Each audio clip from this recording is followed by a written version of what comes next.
Selamat datang di channel Kantohe TV. Terima kasih bagi yang sudah subscribe dan tonton video-video saya. Bagi yang belum, mohon dukungannya untuk subscribe dan aktifkan loncengnya. Subscribe itu gratis kok, dan supaya Anda yang lebih dulu tahu, kalau saya udah upload video terbaru. Jangan lupa juga untuk like, komen dan share videonya, agar lebih banyak orang yang bisa gabung dan baca cerita-cerita menarik ini. Oke, tanpa berlama-lama lagi kita langsung saja ke ceritanya. Bab 16 Siapa yang terjebak? Beberapa menit lamanya Jupiter menunggu, sambil berharap akan masuk lagi suara Pit lewat alat walkie-talkie. Tapi harapan itu sia-sia belaka. Rupanya ketika kereta barang yang panjang akhirnya berlalu, truk yang di depan sudah tidak nampak lagi. Bisa dibayangkannya Konrad mondar-mandir memasuki jalan-jalan samping, sambil mencari-cari truk yang dibuntuti tadi. Tapi dalam gelap, ditambah lagi dengan bersimpang siurnya jalan di kota Los Angeles, kemungkinan bisa menemukan kembali teramat kecil. Dicobanya lagi memancarkan berita. Halo, penyelidik 2, katanya. Di sini penyelidik 1. Kau menangkapku. Harap masuk. 2. Tapi yang menjawab bukan Pit. Terdengar suara yang tidak dikenal. Kedengarannya sebaya dengan dirinya sendiri. Halo, kata remaja itu. Siapa di sana? Apa itu? Penyelidik 1, penyelidik 2. Kalian sedang melakukan semacam permainan, ya? Aku ikut, dong. Aku bukan sedang bermain-main, kata Jupiter dengan nada tegang. Tolong panggilkan polisi untukku. Panggil polisi. Untuk apa? Tanya suara tadi kenal itu. Jupiter berpikir dengan cepat. Kalau dikatakan berterus terang, nanti anak itu tidak mau percaya. Karena memang terlalu sulit dipercaya. Aku terkurung di bak belakang truk, kata Jupiter kemudian. Pengendaranya tidak tahu aku ada di sini. Aku ingin turun. Tolong panggilkan polisi, suruh mereka menghentikan truk ini supaya aku bisa keluar. Jupiter memutuskan, kini sudah tiba saatnya untuk minta bantuan pihak lain. Dan hanya polisi yang bisa mencari truk itu, lalu menyelamatkan dirinya sebelum terlambat. Ya deh, akan kulakukan, jawab remaja tadi. Rupanya kau tadi membonceng, lalu terkurung di situ. Hei, kau harus cepat-cepat bicara. Hubungan melemah. Baiklah, kata Jupiter gugup. Dengar baik-baik. Aku ada dalam truk biru ukuran 2 ton, dengan nomor PX 1043. Sekarang menuju Hollywood. 10 menit lagi akan lewat di sana. Truk ini sudah bobrok dan... Tapi suara yang tadi kenal itu memotongnya. Ada apa? Tanya anak itu. Aku cuma mendengar beberapa patah kata saja, lalu bilang. Rupanya kau sekarang menjauh dari tempatku. Kau masih bisa menangkap. Halo, masih bisa menangkap. Aku masih bisa menangkap, jawab Jupiter. Kau masih bisa menangkap. Halo, halo, seru anak itu. Aku sama sekali tidak bisa menangkapmu. Rupanya sudah lewat dari jangkauan pemancarmu. Sayang. Sekarang Jupiter mulai putus asa. Ia bingung, tidak tahu apa lagi yang bisa dilakukan. Walkie-talkie dimasukkannya kembali ke balik bajunya. Setelah itu ia mencari-cari, tindakan apa yang masih bisa dicoba. Tapi sekali ini ia menghadapi jalan buntu. Harry dan Yo tadi mengikat tutup peti dengan tali, sebelum peti itu dinaikkan ke atas truk. Jadi sekarang Jupiter tidak bisa keluar. Tapi bukan itu yang digelisahkannya. Cukup banyak udara segar yang masuk lewat celah antara tutup dan peti. Ia mencemaskan hal yang akan datang nanti. Ia menelan ludah karena gugup, ketika membayangkan apa yang akan terjadi apabila truk berhenti. Harry dan Yo turun, mengambil peti, membuka tali pengikat, lalu membuka tutupnya. Dalam peti akan mereka lihat Jupiter Jones, tak berdaya seperti kerang setelah kulitnya dicongkel sehingga terbuka. Keringat dingin membasahi tubuh Jupiter. Pasti nanti Harry, Yo dan orang yang memberi tugas akan berkerumun mengelilingi peti. Menatap dirinya yang terkapar di dalam. Dan mereka jelas 3 penjahat berbahaya. Sedang dia sendiri saksi yang bisa menjerumuskan mereka ke dalam penjara. Jupiter berusaha untuk tidak memikirkan apa yang dilakukan penjahat besar terhadap orang yang bisa berbahaya sebagai saksi. Dicobanya mengatur siasat bertindak. Bagaimana jika ia langsung meloncat keluar lalu lari, begitu tutup peti diangkat? Barangkali saja ketiganya akan begitu kaget, sehingga tidak sempat berbuat apa-apa. Barangkali saja dia bisa melarikan diri dari mereka. Tapi saat berikutnya, ia sendiri menyaksikan kemungkinan itu. Mereka bertiga. Tak peduli ke arah mana dia meloncat nanti, seorang dari mereka pasti berdirinya cukup dekat sehingga bisa cepat-cepat menyambar. Ia bertanya-tanya pada diri sendiri, apakah paman dan bibinya akan merasa kehilangan? Lalu Bob dan Pete, bagaimana jika keduanya tidak pernah bisa tahu apa yang terjadi dengan dirinya? Ada kemungkinan seumur hidup akan merupakan teka-teki bagi mereka. Pikiran ke situ membuat Jupiter terharu sendiri. Tapi tiba-tiba truk berhenti. Saraf Jupiter menegang. Menurut pikirannya, kini tibalah saat penentuan. Tapi tidak terjadi apa-apa. Sekitar 5 menit kemudian, truk berangkat lagi. Ketika itu barulah Jupiter ingat lagi. Yo tadi mengatakan, sebelum mengantar peti ke alamat yang harus didatangi, ia harus menelepon pemesannya dulu. Mungkin itulah yang dilakukannya selama truk berhenti. Jupiter tidak bisa membayangkan bagaimana hasil pembicaraan itu. Sementara truk bergerak lagi, pikiran suram mulai merasuk ke dalam diri Jupiter kembali. Beberapa kali ia mengucapkan tekad dalam hati, apa yang akan dilakukannya lain kali. Kalau baginya masih ada lain kali. Tiba-tiba kewaspadaannya timbul kembali. Truk berhenti lagi. Jupiter mendengar bunyi sesuatu. Kedengarannya seperti pintu garasi yang dibuka. Ia langsung tahu, mereka sudah sampai di tujuan. Seketika itu juga seluruh ototnya menegang. Siap beraksi. Pikiran suram lenyap saat itu juga. Ia tidak mau tetap berbaring tanpa daya, apabila tutup peti dibuka nanti. Bagaimana jika yang dihadapinya 3 orang? Akan ditabraknya yang paling kecil, lalu minggat. Jupiter akan mempertahankan diri habis-habisan. Sekarang terdengar bunyi pintu truk terbuka. Lewat pendengaran diikutinya perkembangan di luar. Bunyi menggeresek itu Yo dan Harry, yang naik ke bak belakang truk. Betul, karena sekarang mereka mengangkat peti. Sekali hampir terlepas pegangan yang satu. Ada yang aneh dengan peti mumi ini, terdengar suara Yo berkata. Tadi di gudang, sewaktu kita mendorongnya, rasanya cukup enteng. Tapi ketika kita mengangkat untuk menggotongnya ke dalam truk, terasa jauh lebih berat. Sekarang juga masih berat. Kalau ia mendengar kata-kata itu pada kesempatan lain, Jupiter pasti nyengir. Bisa dibayangkannya bagaimana tampang Yo saat itu. Heran, bingung. Soalnya, setelah dia masuk ke situ, peti bertambah berat dengan lebih dari 50 kilo. Dan tentu saja berat yang berubah-ubah itu membingungkan kedua penjahat itu. Tapi Jupiter tidak nyengir. Tidak bisa. Ia menopangkan diri supaya jangan tergoncang, ketika peti diturunkan ke tanah dengan jalan setengah mengangkat dan setengah menggesernya. Kemudian didengarnya suara orang lain. Cepat masukkan ke garasi. Suara itu tidak jelas. Tapi peti mumi lantas diangkat, lalu dihempaskan ke lantai. Baiklah, kata suara orang yang ketiga. Sekarang biarkan aku di sini dengannya selama 10 menit. Setelah itu kalian bisa mengambil peti ini serta muminya sekaligus, lalu membakarnya di salah satu tempat. Tapi sebelumnya kami minta pembayarannya dulu. Itu suara Yo. Sebelum kami tinggal Anda sendiri dengannya. Kesinikan uang itu, atau peti kami bawa pergi lagi. Ya, baiklah, ini uangnya, dalam kantongku. $2.000. Tutup pintu. Nanti ku bayar di luar, setengahnya sekarang, dan yang setengah lagi nanti pada saat kalian akan membawanya pergi untuk dibakar. Kuambil dulu taliku, sebelum aku lupa, kata Harry. Pasti akan kuperlukan lagi. Peti mumi tergoncang-goncang pada saat tali pengikat dilonggarkan. Kemudian terdengar suara Yo. Goblok, biar saja di situ, bentaknya. Nanti kita perlukan lagi, pada saat mengangkutnya dari sini. Oke, jawab Harry sambil menggerutu. Nanti kueratkan kembali. Kita ambil saja uang kita dulu sekarang. Ayo keluar, di situ saja ku bayar kalian. Pemesan yang tadi kenal Jupiter itu kedengarannya gugup. Seolah-olah ingin cepat-cepat menyuruh kedua penjahat itu keluar, pergi menjauhi peti mumi. Jupiter mendengar bunyi pintu garasi digeser menutup. Setelah itu sunyi. Dengan hati-hati sekali didorongnya tutup peti ke atas. Ia mengintip keluar. Ia berada dalam sebuah garasi. Tempat itu gelap. Tapi bisa diketahuinya bahwa ia seorang diri di situ. Dengan cepat didorongnya tutup peti ke samping, lalu ia melangkah keluar. Tutup peti dikembalikan ke posisi semula. Setelah itu Jupiter memandang berkeliling. Mencari-cari pintu biasa yang mestinya juga ada di situ. Ia mencari pintu tempat lewat, jika masuk ke situ bukan dengan mobil. Sesaat kemudian ia berhasil mengenali pintu itu dari cahaya yang memancar masuk lewat kaca sebelah atas. Dengan segera ia melangkah ke situ. Tapi tepat saat itu pula pintu terbuka. Dengan cepat Jupiter merapatkan diri ke dinding garasi, di balik daun pintu. Nampak remang-remang sosok tubuh orang yang masuk. Orang itu menutup pintu kembali, lalu menguncinya. Jupiter terkesiap kaget. Tapi orang itu tidak melihat dia yang meringkuk di pojok. Orang itu buru-buru berbalik, lalu menuju ke peti mumi yang terletak di lantai. Ia menggosok-gosokkan telapak tangannya dengan sikap puas. Akhirnya berhasil juga aku menguasaimu, katanya dengan suara agak keras. Setelah sekian tahun berharap-harap. 25 tahun aku menunggu. Tapi tak apa, setiap menit daripadanya ada harganya. Orang itu mengeluarkan sebuah senter dari kantongnya, lalu disorotkan cahayanya ke tutup peti mumi. Rupanya ia tidak ingin diganggu di situ. Lampu garasi tidak dinyalakan, karena khawatir Yo atau Harry nanti mengintip untuk melihat apa yang dilakukannya di dalam. Setelah meneliti peti beberapa saat, diangkatnya tutupnya dan diletakkan ke lantai. Kemudian ia membungkuk, lalu meraba-raba sepanjang sisi dalam peti. Seolah-olah mencari sesuatu di situ. Detik itu juga Jupiter beraksi. Begitu mendapat ide, dia langsung bergerak. Dengan cepat dihampirinya orang itu, lalu didorongnya.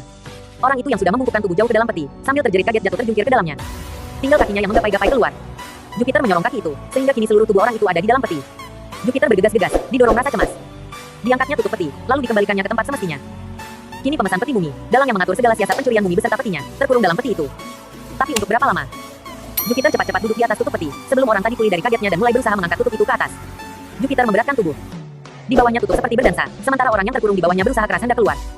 Tapi bobot tubuh Jupiter tidak bisa dianggap enteng, karena memang tidak enteng. Jupiter bertahan terus di atas. Keringatnya mengucur deras.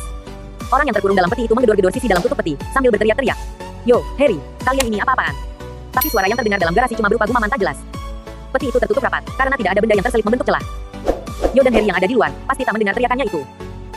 Tapi Jupiter sadar, sebentar lagi kedua penjahat itu tidak bisa menahan kesabaran mereka lagi. Mereka pasti akan memeriksa ke dalam. Saat itu ia akan ketahuan.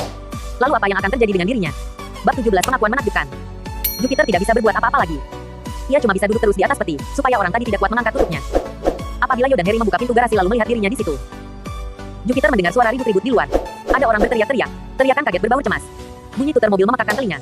Lalu teriakan lagi bercampur aduk. Suara orang berkelahi. Jupiter tidak sempat bertanya-tanya dalam hati, apa sebetulnya yang sedang terjadi. Karena sementara itu tawanannya sudah berhasil membalikkan tubuh, ke sikap menelungkup. Kini orang itu mendorong dengan punggung. Dengan pelan tapi pasti, tutup peti mumi mulai terangkat ke atas. Walau Jupiter bertahan sekuat tenaga, tapi sebentar lagi tutup itu akan terguling. Dan Jupiter terbanting ke lantai. Saat itu pintu garasi terbanting dengan keras, sehingga terbuka. Terdengar seseorang berseru, siapa di situ? Disusul tangan menggerapai saklar lampu di samping pintu. Detik berikutnya, ruang garasi menjadi terang benderang. Lampu yang terpasang di langit-langit menyala. Dengan tiba-tiba saja orang yang di dalam peti berhenti mendorong. Seolah-olah tahu ada sesuatu yang terjadi. Sambil mengejap-ngejapkan mata, Jupiter berusaha menatap kerumunan yang berdiri agak di luar garasi. Kerumunan itu terdiri dari Kit dan Bob serta Hamid, ditemani oleh Profesor Yarborough serta Ahmed. Ya, betul Ahmed. Sesaat kemudian Konrad menggabungkan diri. Pemuda Jerman itu menggosok-gosokkan telapak tangannya dengan sikap puas. Keduanya sudah diikat dengan tali dari truk, ujar Konrad. Kemudian baru dilihatnya Jupiter yang basah berkeringat. Jupe, serunya. Kau tidak apa-apa. Beres. Jupe berusaha bicara secara normal. Bagaimana kalian bisa tahu ada di sini? Bob yang menjawab pertanyaan itu, karena yang lain-lainnya kelihatan masih bingung menghadapi pemandangan aneh yang ada di depan mereka. Ketika kami kehilangan jejak truk, ia tertegun. Soalnya, Jupiter nyaris saja terpelanting jatuh, ketika dengan tiba-tiba orang yang ada di dalam peti memberontak lagi. Siapa itu yang di situ? Tanya Bob dengan mata membelalak heran. Ya, sambung Profesor Yarborough, yang matanya terkejap-kejap di balik kacamata tebalnya. Siapa yang di dalam peti mumi itu?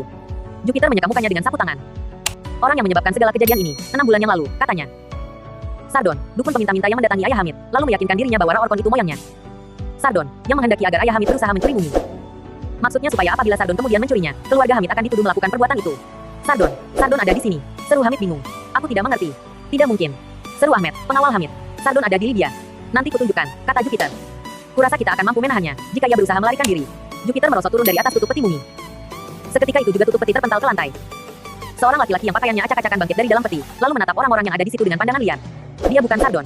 Seru Hamid. Sardon bermata satu, berambut gondrong beruban dan jalannya timpang di topang tongkat. Itu samaran, jawab Jupiter. Kucing Raorkon, dalam kenyataannya kucing milik ibu Banfri yang disamarkan. Tukang kebun adalah Ahmed yang juga menyamar. Dewa Anubis itu Heri Simaling yang juga menyamar. Sedang selama ini yang bernama Sardon sebenarnya juga seseorang yang menyamar. Orang ini. Jupiter menuding orang yang baru bangkit dari peti mumi. Freeman. Profesor Yarborough tersentak napasnya. Ia menatap orang itu dengan bingung. Apa-apaan ini? Anda yang mencuri Raorkon. Mencuri peti mumi. Maksudku, menyuruh orang untuk mencurinya. Profesor Freeman nampak lesu. Disadarinya bahwa ia toh tidak bisa melarikan diri. Betul, Yarborough, katanya. Aku sudah menunggu selama 25 tahun. Menunggu kesempatan bisa menguasai mumi beserta petinya sejak saat mumi ditemukan. Sekarang, berkat sekawanan remaja yang terlalu ingin tahu, aku kehilangan $1 juta. Mungkin 2 juta. Betul. Sekarang Ahmed yang berbicara. Ia melangkah ke depan, lalu menatap wajah Profesor Freeman. Dia memang Sardon. Tampangnya sama, cuma kulitnya bule. Tapi suaranya persis. Inilah orang yang datang ke rumah majikanku, lalu membeberkan dongeng bahwa mumi Raorkon itu moyang majikanku. Inilah orangnya, yang membujuk majikanku agar aku diutus ke sini. Aku harus berusaha mengambil kembali Raorkon, supaya arwahnya bisa ditenangkan kembali. Pendusta. Diludahinya muka Profesor Freeman. Sarjana itu mengusap mukanya dengan gerakan lesu. Kurasa sudah selayaknya aku dihina begitu, katanya. Akan kujelaskan segala-galanya. Kalian sekarang tentunya ingin tahu, apa sebabnya aku begitu keranjingan hendak memiliki Raorkon. Ya, aku ingin tahu. Seru Profesor Yarborough. Anda kan bisa dengan mudah datang untuk menelitinya di rumahku, kapan saja Anda mau. Sebetulnya sama sekali bukan Raorkon yang kukehendaki, kata Profesor Freeman, sambil melangkah keluar dari peti. Aku mengingini peti kayu tempat muminya dibaringkan. Ayahku kan waktu itu ada bersama Anda, ketika Anda menemukan Raorkon, Yarborough. Tentu saja, seru Profesor Yarborough. Tenaga yang sangat baik. Aku sedih sekali ketika ia tewas terbunuh di dalam pasar kota lama Kairo. Ya, kata Profesor Freeman melanjutkan, waktu itu ayahku menemukan sesuatu, mengenai mana Anda sama sekali tidak tahu menahu. Suatu saat ketika ia sedang sendirian, ia sempat memeriksa keadaan peti ini.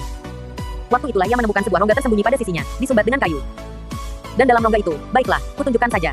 Profesor Freeman mengambil sebuah gergaji kecil yang tergantung di dinding garasi. Peti mumi direbahkannya ke satu sisi. Ketika melihat dia hendak menggergaji salah satu sudutnya, Profesor Yarborough buru-buru mencegah. Jangan, serunya, kata Anda ini benda yang tak ternilai harganya. Tapi masih kalah, dibandingkan dengan isinya yang di dalam. Profesor Freeman masih bisa tersenyum, walau senyuman lesu. Kecuali itu, Anda kan memerlukan sepotong kayu dari peti ini, untuk melakukan pengukuran radioaktivitas karbon sebagai cara menentukan umurnya. Terus terang saja, aku sebenarnya takkan perlu repot-repot mencuri peti mumi ini, jika ayahku waktu itu tidak merekatkan tutup rongga tersembunyi itu begitu kuat, sehingga untuk membukanya lagi diperlukan gergaji. Kalau itu dulu tidak dilakukannya, kapan-kapan saja aku bisa membukanya dengan santai. Di rumah Anda, Profesor Yarborough. Tapi ayahku tidak mau mengambil risiko yang tidak perlu. Ia sendiri berharap pada suatu waktu akan bisa memiliki peti mumi ini. Dia tidak mau ada orang lain mengetahui rahasianya. Sementara itu Profesor Freeman sudah mulai menggergaji. Segala-galanya diceritakan ayahku lewat surat yang harus dikirimkan padaku, jika ada sesuatu yang terjadi dengan dirinya sebelum ia bisa memperoleh peti ini. Suratnya itu tiba di tanganku sesudah ia meninggal. Waktu itu aku masih mahasiswa jurusan sastra. Begitu suratnya kuterima, dengan segera aku memilih spesialisasi bahasa-bahasa Timur Tengah. Dengan begitu di kemudian hari aku bisa melawat ke Mesir, dan berusaha memperoleh mumi Raorkon dari museum yang menyimpannya. Tapi aku tidak sampai berhasil. Tapi kemudian, 6 bulan yang lalu, Anda sendiri bercerita padaku, Yarborough. Kata Anda waktu itu, mumi Raorkon akan dikirimkan museum yang menyimpannya pada Anda. Aku langsung terbang ke Mesir. Tapi sesampai di sana ternyata peti mumi tidak bisa kuminta. Aku lantas menyusun rencana. Aku akan membujuk seorang Lydia yang kaya. Kuyakinkan padanya, Raorkon itu moyangnya. Aku menyamar jadi Sardon, dukun peminta-minta. Lalu kudatangi Hamid yang tua, seorang Lydia pedagang permadani yang kaya. Berkat pengetahuan bahasaku, aku sama sekali tidak mengalami kesulitan untuk bicara dalam berbagai bahasa asing, ketika aku pura-pura kerasukan roh. Aku benar-benar berhasil meyakinkan Hamid yang tua, sehingga ia mengutus anaknya yang dikawal oleh tangan kanannya ke sini, untuk mengusahakan agar mumi dikembalikan padanya. Kalau perlu dengan jalan mencuri. Dan justru itulah yang kukehendaki. Tentu saja, dari semula aku sendiri sudah berniat untuk mencuri mumi beserta petinya, jika jalan lain tidak ada yang berhasil. Dan aku bermaksud mengalihkan kecurigaan pada keluarga Hamid. Aku tahu bahwa utusan Hamid yang tua tentunya memerlukan waktu untuk mengatur persiapan. Aku juga yakin, dia tentu mula-mula akan mendatangi Anda untuk meminta mumi dengan baik-baik. Dan Anda pasti akan menolak. Dengan begitu, apabila aku kemudian terpaksa mencuri mumi, kecurigaan akan terarah pada keluarga Hamid, dan bukan padaku. Tapi aku masih berharap takkan terpaksa mencurinya. Aku harus bisa menakut-nakuti Anda, dengan jalan membuat mumi berbisik. Kusangka Anda akan begitu gugup, sehingga ingin secepat-cepatnya menyingkirkan mumi beserta petinya dari rumah Anda. Aku berharap Anda akan menitipkannya padaku, supaya aku bisa berusaha menafsirkan makna bisikan misterius itu. Dengan begitu secara santai aku akan bisa membuka peti mumi. Setelah itu Raorkon akan kukembalikan, setelah kusembuhkan dari kebiasaan buruknya, berbisik-bisik. Tapi Anda keras kepala. Kecuali itu Anda juga mengatakan. Anda bermaksud menggergaji sudut peti sedikit untuk keperluan pengujian. Aku sudah khawatir saja, jangan-jangan Anda nanti secara kebetulan menemukan barang yang tersembunyi di dalamnya. Jika aku masih ingin mendapat barang itu, aku harus bertindak cepat. Karenanya kusewa tenaga 2 orang pencuri profesional, untuk mengambilnya. Lalu, nah, selesai. Sudut peti yang digergajinya terlepas. Nampak rongga gelap di tengah kayu dasar peti mumi. Sudah kusangka dari semula, bunyinya di situ seperti kosong. Gumam Profesor Yarborough, sementara Profesor Freeman menarik-narik kertas kulit yang menyumbat rongga itu. Aku tahu, kata Profesor Freeman. Karena itulah aku perlu bertindak cepat, sebelum Anda menjadi terlalu ingin tahu lalu menyelidiki. Sekarang kita lihat saja apa yang ditemukan ayahku dalam makam gelap di Mesir, 25 tahun yang silam. Disentakannya kertas kulit itu keluar. Ternyata itu sebuah bungkusan yang lumayan besarnya. Dengan hati-hati Profesor Freeman meletakkannya ke lantai, lalu membukanya. Saat berikutnya, napas hadirin di situ tersentak semua, tanpa kecuali. Di mana bungkusan terbuka, lantai seakan-akan menjelma menjadi lautan api mini. Cahaya kemilau bagaikan pelangi, menyilaukan mata. Permata, desah Profesor Yarborough. Permata kuno dari zaman Firaun. Sebagai permata saja nilainya sudah teramat tinggi, apalagi kalau mengingat antiknya. Sekarang Anda tentu mengerti, apa sebabnya peti mumi ini begitu penting artinya untukku. Dan apa sebabnya aku menggunakan berbagai jalan untuk memperolehnya? Profesor Freeman mengeluh. Ayahku dulu tidak berani membawa harta ini semuanya sekaligus. Cuma 2-3 butir saja yang diambilnya, sedang yang selebihnya disimpan untuk lain kali. Menurut dugaanku, pembunuhan terhadap dirinya di Kairo itu disebabkan karena adanya batu-batu permata itu pada dirinya. Rupanya saat itu ia hendak menjualnya. Profesor mengejap-ngejapkan mata. Mulai terbentuk suatu teori dalam pikiranku, katanya. Maksudku, tentang Raorkon. Mana mumi itu? Di sana. Profesor Freeman menuding ke arah belakang garasi. Kututup di bawah beberapa lembar kain goni. Syukurlah, desah Profesor Yarborough.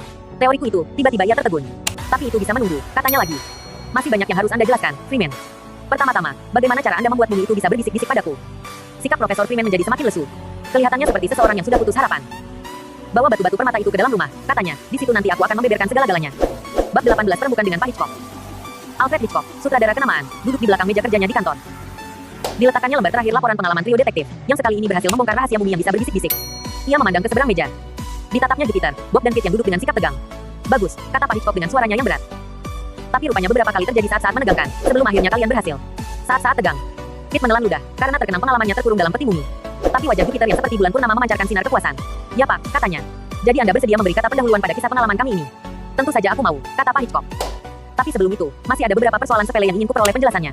Ada yang kelupaan, Pak, tanya Bob cemas. Dialah yang bertanggung jawab menuliskan segala catatan. Ah, 1 atau 2 penjelasan, kata Alfred Hitchcock menenangkan.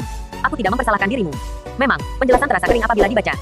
Tapi walau begitu, aku tetap ingin mengetahuinya. Ya Pak, kata Bob sambil bersiap-siap. Nanti dulu, Pak Hitchcock menyusun jari-jarinya membentuk sudut lancip. Kurasa latar belakang segala kejadian ini sudah jelas. 25 tahun yang lalu, sahabatku Profesor Yarborough menemukan mumi Raorkon. Waktu itu Alec Freeman, ayah Profesor Freeman, juga menemukan bahwa dalam peti mumi Raorkon tersembunyi harta berupa batu-batu permata. Timbul niatnya untuk memiliki harta itu. Tapi sebelum niatnya terlaksana, ia telah tewas terbunuh. Namun rahasianya sempat diteruskan pada anak laki-lakinya. Dan anak laki-lakinya itu kemudian mencurahkan seluruh kehidupannya untuk menemukan harta itu. Betul, Pak, sela Bob. Kini Profesor Yarborough punya teori mengenai sebabnya mumi Raorkon dimakamkan dengan begitu sederhana, hanya ditemani kucing kesayangannya saja. Dan dalam makam yang tersembunyi letaknya. Pada zaman itu sering terjadi perampokan makam. Makam raja-raja dibongkar, untuk diambil harta yang ada di dalamnya. Sanak kerabat Raorkon mengharapkan para perampok itu bisa dikelabui dan mengira makamnya tak ada nilainya. Padahal seluruh hartanya itu terkubur bersama muminya. Masuk akal, kata Pak Hitchcock. Tapi sekarang biar aku yang melanjutkan. Profesor Freeman menyamar sebagai Sardon, si dukun. Ia mengarang kisah yang fantastis, supaya keluarga Hamid ikut terlibat dalam urusan itu. Ia bermaksud memakai mereka sebagai alat untuk menutupi jejaknya sendiri. Freeman pernah melihat gambar kucing Ibu Banfrey. Dilihatnya, kucing itu ada miripnya dengan kucing Raorkon. Kenyataan itu dijalinnya ke dalam dongengnya, supaya bisa lebih diterima. Setelah itu dicurinya kucing milik Ibu Banfrey. Sesudah kedua kaki depannya dicat hitam, kucing itu diselundupkannya ke tempat tinggal Hamid di sini. Ya, Pak, kata Jupiter sambil mengangguk. Profesor Freeman sudah mengakuinya. Jadi, sambung Pak Hitchcock, Ahmed dan Hamid sebenarnya hanya melaksanakan rencana Freeman, ketika mereka berusaha memperoleh mumi itu dari Profesor Yarborough. Freeman yang membuat mumi berbisik. Maksudnya, supaya Yarborough mau meminjamkan mumi itu padanya. Tapi ketika niat itu ternyata gagal, dikontraknya Yo dan Harry untuk mencurinya. Ia kaget dan kecewa ketika yang diambil ternyata cuma muminya saja. Karena sebetulnya dari semula yang diingininya adalah peti mumi. Betul, Pak, kata Bob. Dan ternyata kedua penjahat itu mengantarkan mumi Raorkon ke tempatnya, ketika Jupe, Profesor Yarborough dan saya sendiri sedang ada di situ. Saat itu kami sedang mendengarkan rekaman suara bisikan yang katanya diucapkan mumi Raorkon. Kalau Worthington waktu itu tidak memarkir mobil agak jauh ke bawah, pasti dia bisa melihat mereka. Karena itu pula ketika Profesor Freeman kembali, dia membawa hidangan minuman diner ale. Maksudnya untuk menutupi kenyataan bahwa ia pergi agak lama. Dan saat itu pula ia menyuruh Yo dan Harry kembali lagi untuk mengambil peti mumi. Kami ditahannya berlama-lama sambil mendengarkan rekaman suara mumi, supaya cukup waktu bagi kedua penjahat itu untuk melakukan pencurian. Dialah yang mengusulkan pemakaian topeng ajak sebagai samaran, apabila mereka kebetulan terlihat oleh Wilkins. Dia memang sangat cerdik, kata Alfred Hitchcock. Tapi Kit, kau dan Hamid mengikuti jejak peti mumi itu. Caranya benar-benar luar biasa, karena kalian masuk ke dalamnya. Dan aku juga sudah tahu bagaimana kau sampai berhasil menemukan peti itu kembali, Jones. Tapi sekarang kita sampai ke bagian yang tidak kumengerti. Sambil berkata begitu Pak Hitchcock menatap mereka dengan kening berkerut. Ketiga remaja di depannya merasa agak gelisah. Ya, Pak, tanya Jupiter dengan suara pelan, berlainan dengan kebiasaannya. Setelah kawan-kawanmu kehilangan jejakmu dalam truk biru, kata sutradara kenamaan itu dengan suara menggelegar, bagaimana mereka tahu-tahu sudah berada di tempat kau berhasil mengurung Profesor Freeman. Dan tepat pada saat kau memerlukan bantuan mereka. Sebaiknya kau saja yang memberi jawaban, Kit, kata Jupiter pada temannya itu. Beres, kata Kit santai, lalu buru-buru membetulkan. Maksud saya, ya, Pak. Begini, Pak Hitchcock. Setelah kami kehilangan jejak truk biru itu, kami lantas menegaskan kecurigaan yang memang sudah ada. Pasti Ahmed yang menjadi dalang pencurian itu.